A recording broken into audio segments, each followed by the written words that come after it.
ஜெர்மனியில் வாடிக்கையாளர்கள் மனம் கவர்ந்த நியோராவின் மாபெரும் மலிவு விற்பனை.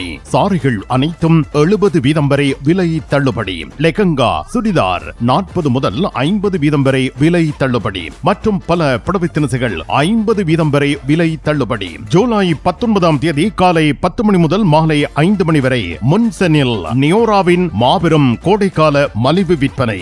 எப்பொழுதும் buy 2 get 1 free.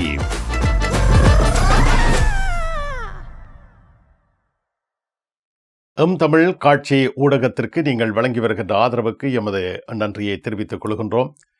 இதுவரையில் சப்ஸ்கிரைப் செய்யாது இருக்கின்ற உறவுகள் தயவு செய்து சப்ஸ்கிரைப் செய்து உங்கள் ஆதரவை தமிழ் காட்சி ஊடகத்திற்கு வழங்கிக் கொள்ளுமாறு மிக்க அன்போடு வேண்டிக் கொள்கின்றோம். மிக்க நன்றி.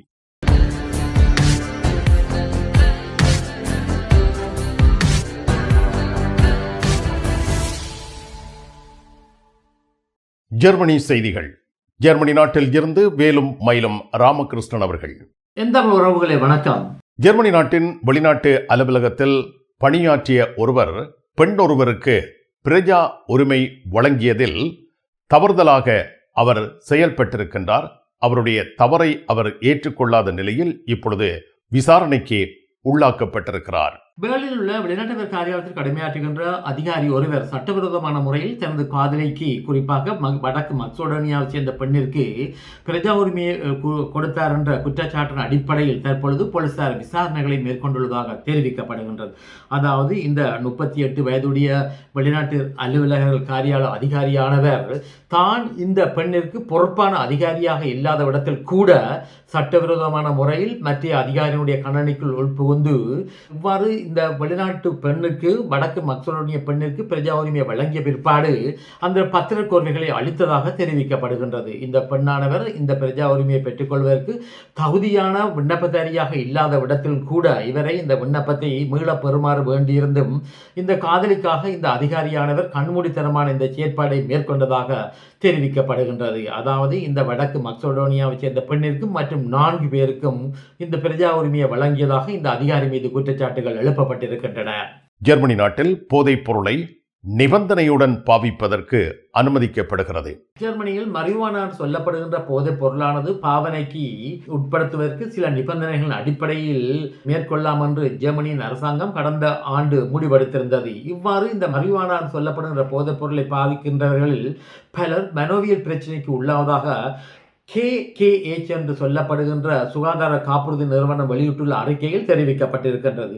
குறிப்பாக 2023 ஆண்டு இவ்வாறு மனோவியல் பிரச்சனைக்கு பாதிக்கப்பட்டவர்கள் எண்ணிக்கை 2,18,000 இருந்துள்ள நிலையில் 2024 ஆண்டு இந்த தொகையானது பாரிய அளவு உயர்ந்துள்ளதாக சுட்டிக்காட்டப்பட்டிருக்கின்றது. குறிப்பாக இந்த தொகையானது 2,50,500 உயர்வு கண்டுள்ளதாகவும், குறிப்பாக இளைஞர்கள் யுவதிகளிடையே இந்த மனோவியல் பிரச்சனைகள் எழுந்துள்ளதாக இந்த புள்ளி விவரத்தில் தெரிவிக்கப்பட்டிருக்கின்றது. குறிப்பாக 25 வயதுக்கும் 29 வயதுக்கும் இடைப்பட்டவர்களில் 47,100 பேர் இவ்வாறு தெராப்பி என்று சொல்லப்படுகின்ற ஆலோசனை மையத்தில் சிகிச்சைகளை பெற்றதாக தெரிவிக்கப்படுகின்றது. குறிப்பாக 1000 பேரில் ஒருவர் மனோவியல் சிக்கலுக்கு உள்ளாவதாகவும் இந்த புள்ளி விவரத்தில் சுட்டிக்காட்டப்பட்டிருக்கின்றது.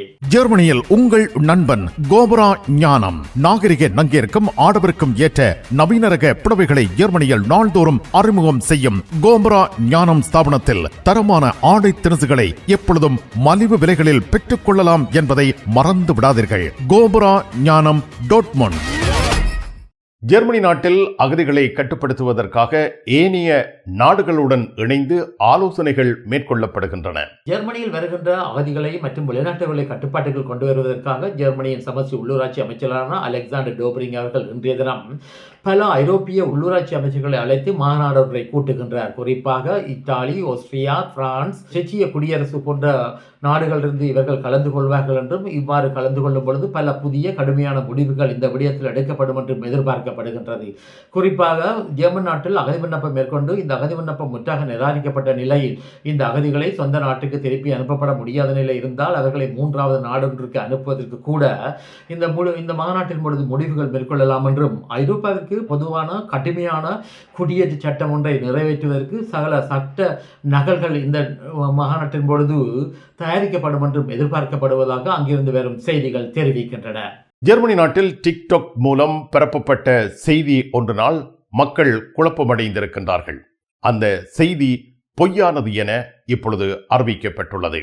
தற்பொழுது ஜெர்மனியில் சமூக வலைத்தளமான டிக்டாக்கில் பிழையான அன்றைய பொய்யான வதந்தி ஒன்று பரப்பப்பட்டு வருவதாக எசன் நகர நிர்வாகமானது தெரிவித்திருக்கின்றது. குறிப்பாக ஜெர்மன் நாட்டிலிருந்து விமானத்தில் பிரயாணம் செய்வதாக அன்றைய பரப்புகளை மேற்கொள்வதாக இருந்தால் இந்த பிரயாணிகள் தம்முடன் பொலிசாரிசன் சொல்லப்படுகின்ற போலீஸ் கிளியரன்ஸை வைத்திருத்தல் வேண்டும் என்று வதந்திகள் பரப்பப்பட்டுள்ள நிலையில் பலர் எசன் நகரத்தில் உள்ள ஐன்வோட மெல்ட் அம்டை அணுகி இவ்வகையான பொலிசாரிசன் விண்ணப்பத்தை மேற்கொள்வதாக இந்த நகர நிர்வாகமானது மேற்கோள் காட்டியிருக்கின்றது. அதாவது இவ்வகையான பொய்யான அன்றைய வதந்தியானது பல மொழிகளில் டிக்டாக்கில் பரப்பப்பட்டு வருகின்றதாகவும் இதன் காரணத்தினால் பல நூற்றுக்கணக்கானவர்கள் இவ்வாறு இந்த பொலிசாரிசன் விண்ணப்பத்தை மேற்கொள்வதாக நகர நிர்வாகம் தெரிவித்திருக்கின்றது. இது பொய்யான தகவல் என்றும் மேலதிக தகவலை பெற்றுக் கொள்வதற்கு இந்த நகர நிர்வாகத்தினுடைய ஐன்வோட மெல்ட் சொல்லப்படுகின்ற பிரஜைகள் பதிவு அலுவலகத்துடன் தொடர்பு கொண்டு இது சம்பந்தமான மேலதிக விளக்கங்களை பெற்றுக் கொள்ளலாம் என்றும் நகர நிர்வாகம் தெரிவித்திருக்கின்றது.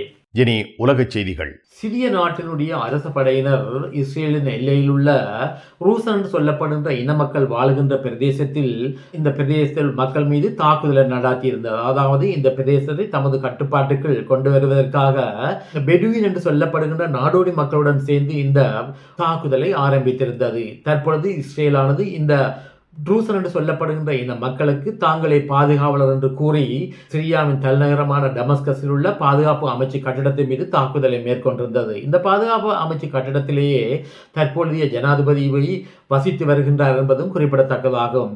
இதன் காரணத்தினால் துருக்கியானது இஸ்ரேல் மீது கடுமையான கண்டனத்தை தெரிவித்திருக்கின்றது. அதாவது இஸ்ரேலானது சிரியாவில் ஸ்திரமற்ற தன்மையை ஏற்படுத்துவதற்கு இவ்வகையான மூர்க்கத்தனமான தாக்குதலை மேற்கொண்டு வருவதாக குற்றம் சாட்டியிருக்கின்றது. மேலும் இந்த நடவடிக்கை இஸ்ரேலானது மேற்கொண்டால் கடுமையான விளைவுகளை சந்திக்க வேண்டும் என்று துருக்கி அதிபர் ஏர்டோகான் அவர்கள் எச்சரிக்கை விடுத்திருக்கின்றார்.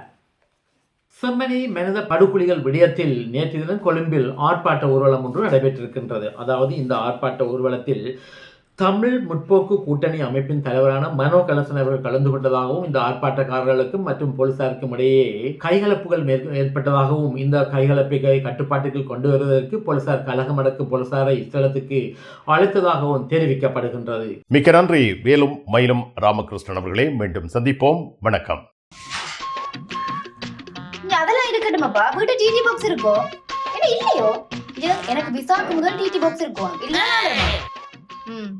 சரி, ஓகே, பாய். நைட் எடுக்கிறேன். என்ன சரியா? இங்க என்னடா வாங்கி விற்கிறாராம். என்னப்பா உலகம் டிடி பாக்ஸ் எல்லாம் இருந்திருக்கு? இல்ல, அவர் என்னன்னு சொன்னா ஃபுட் சிட்டி வச்சுக்கிறாரு தானே. இப்ப கொஞ்சம் பிஸியா இருப்பார். அவர் வீட்டை டிவியும் பாக்குறீங்கள. அப்ப இப்ப நான் போறேன் தானே, இப்ப வாங்கி விற்பேன். மறந்துடாதீங்க, நீங்களும் வீட்டுல டிடி பாக்ஸ் வாங்கி வைங்க.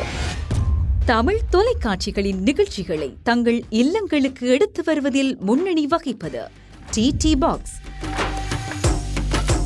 நீங்கள் விரும்பும் தொலைக்காட்சி நிகழ்ச்சிகளை இலகுவாக பார்த்து மகிழ DD box.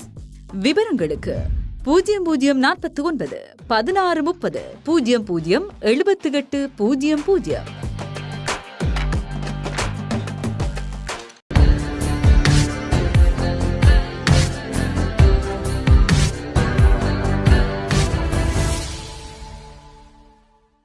டோட்முண்டில் Rajamuthirai SK silks Paradise. உங்களுக்கு பிடித்தமான ஆடைகள் அனைத்தும் மாபெரும் மலிவு விற்பனை.